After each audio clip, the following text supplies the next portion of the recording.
Playboy parties weren't just about champagne and bright lights. Behind closed doors, Hollywood's leading ladies competed for every invitation, leveraging their beauty and allure to advance their careers.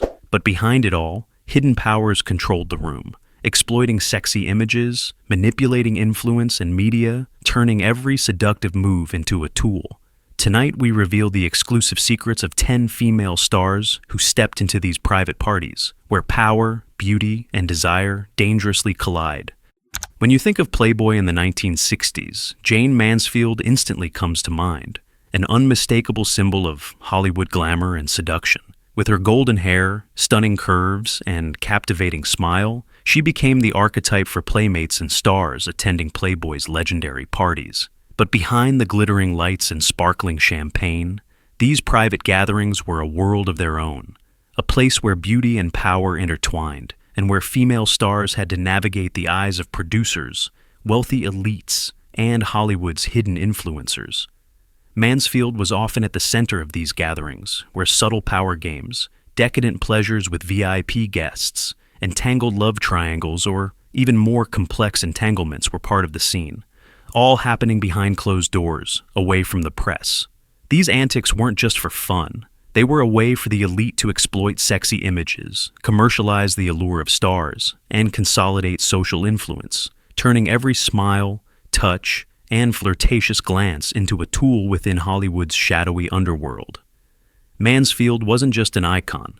She embodied the Playboy party culture, extravagant, dangerous, and irresistibly seductive. The second star we'll talk about is Marilyn Monroe, a seductive icon not just of Hollywood, but of the entire 1950s-60s era. When it comes to Playboy parties, Marilyn instantly comes to mind as a symbol of soft power. Her captivating smile, enigmatic gaze, and mere presence could command the attention of every light in the room. While Monroe wasn't a frequent guest at the early Playboy Mansion events, she was forever linked to the brand through the very first magazine cover and related social gatherings. Behind closed doors, these parties became a stage where hidden powers, producers, and high society elites would observe, trade, and leverage her allure. Every gesture, glance, or smile, a potential tool of influence, a career opportunity, or a pawn in Hollywood's subtle, high-stakes games.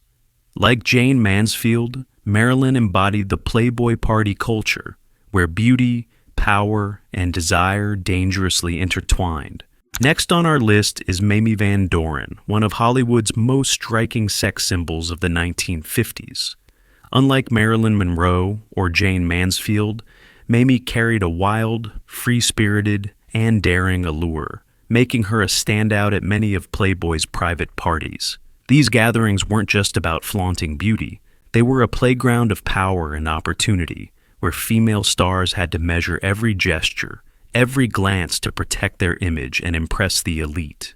Mamie, with her rebellious personality and confidence, often drew the eyes and attention of VIP guests, becoming a living symbol of the subtle games behind closed doors, from tangled relationships to silent power maneuvers, where a star's beauty was a tool in Hollywood's upper-class intrigues.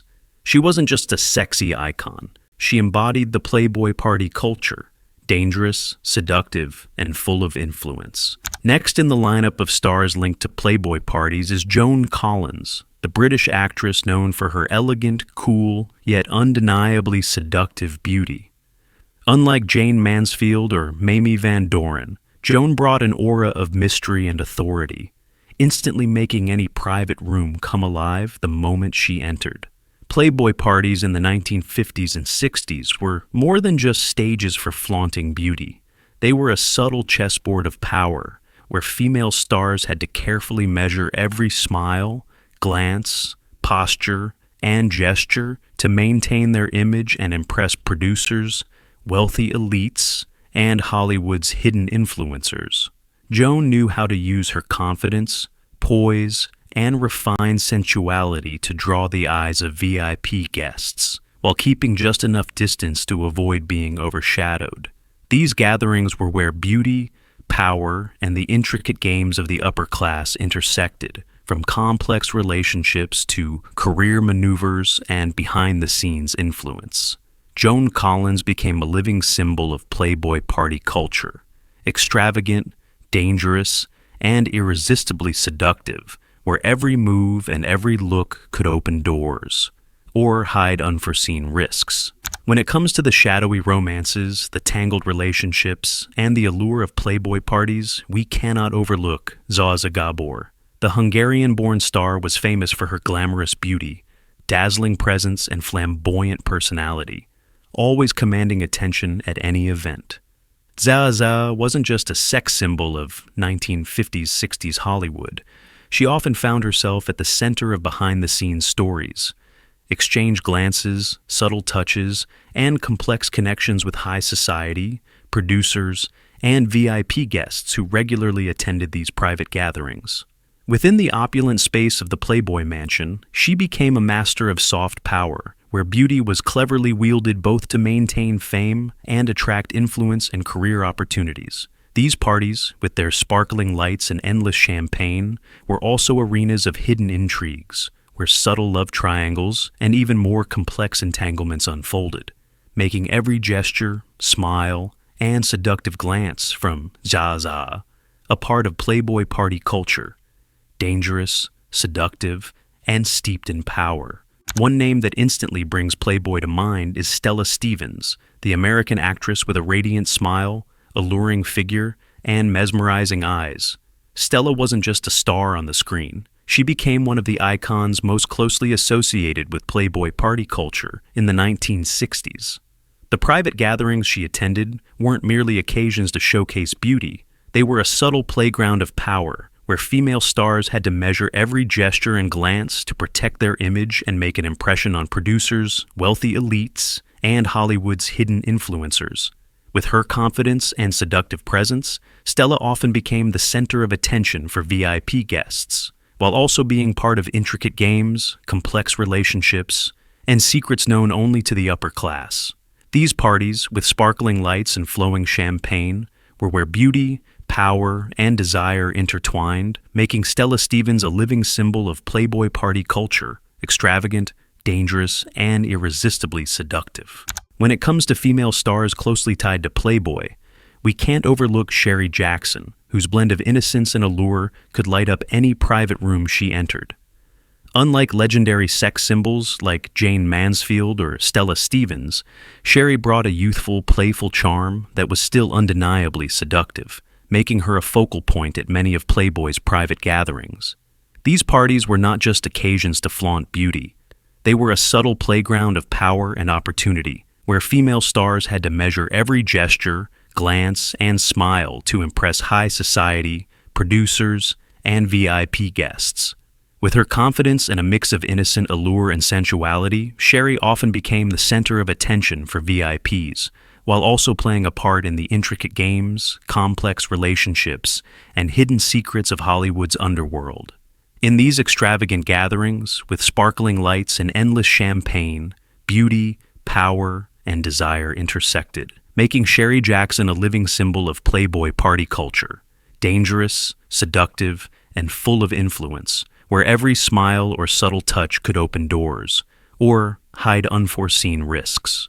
Looking back at Playboy parties in the 1950s and 60s, one name that stands out is Julie Adams, the American actress known for her elegant, graceful, yet intriguingly mysterious beauty. Industry insiders noted that Julie didn't just attend these gatherings to showcase her looks.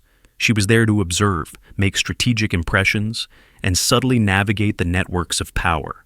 Unlike stars who flaunted overt sexuality like Jayne Mansfield or Stella Stevens, Julie possessed a subtle, intelligent allure that made her the center of attention in intimate gatherings, where high society and producers exchanged influence, career opportunities, and even discreet romantic intrigues.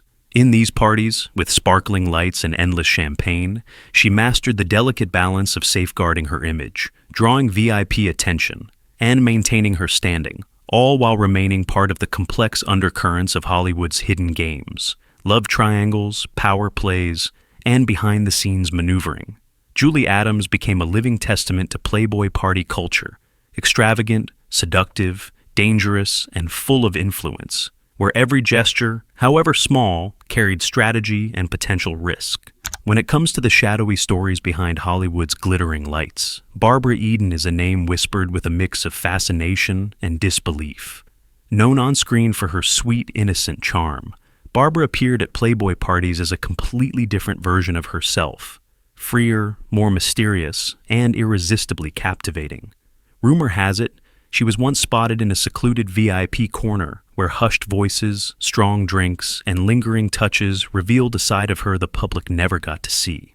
For Hollywood's elite, Barbara was considered a prize jewel, and every conversation with her carried an unspoken negotiation, a role in exchange for attention, a promise traded for intimacy, or sometimes simply the thrill of standing next to a true icon of the 1960s. Barbara understood the rules well, and despite sacrificing her privacy and at times even her reputation, she navigated those parties with the sharp instinct of someone who knew she possessed a kind of power men couldn't resist. In that glittering, dangerous world, Barbara Eden wasn't just another guest. She was the secret everyone wanted to touch, but no one dared to mention. When it comes to the most provocative secrets behind the Playboy parties of the 1960s, Ann-Margret is the name that makes Hollywood go silent. On screen, she was the fiery, red-headed bombshell, but behind the locked doors of the mansion, Ann-Margret became something even more dangerous, magnetic, daring, and irresistible enough to make powerful men lose their composure. Some say they once saw her descending the mansion's staircase under dim golden lights, instantly turning the entire room into her personal stage. Producers and directors viewed Ann-Margret as a golden ticket for million-dollar projects, and every special invitation she received to those VIP rooms carried unspoken conditions no one dared articulate. Rumor has it that one night, a tangled love triangle involving Ann-Margret, a top male star, and a wealthy business magnate nearly erupted into chaos, each man desperate to win her attention. But Ann-Margret was never anyone's prey. She knew how to use the admiration, the flirtation, and the hidden desire around her to carve her own path in Hollywood. In a world overflowing with strong liquor, smoky jazz, and moral masks, Ann-Margret was the red-haired storm everyone wanted to touch, even if the price for doing so was far from light. And to close this scandalous list, no one embodies it better than Julie Newmar, a woman whose surreal beauty commanded respect even from Hollywood's most powerful players. On screen, she exuded elegance with a mischievous twist, but at Playboy parties, Julie radiated an enigmatic energy, cold, proud, yet irresistibly magnetic, capable of changing the atmosphere of an entire room the moment she walked in. People say she always arrived alone, without bodyguards or companions, because her presence alone was enough to create distance. On one occasion, a few VIP guests recalled seeing Julie emerge from a private room with a prominent tycoon, sparking a week of Hollywood whispers about a secret deal for a role, though no one dared confirm it. Julie never denied it, nor felt the need to explain, and it was this ambiguity that cemented her legendary status at these gatherings. What set Julie apart was her selectiveness. She didn't give everything away. She calculated, chose carefully, and only offered what she knew would yield a worthy return. In a world overflowing with ambition, desire, and deals made behind closed doors, Julie Newmar was not just a player. She was the one setting the rules, commanding respect from every powerful man in the room.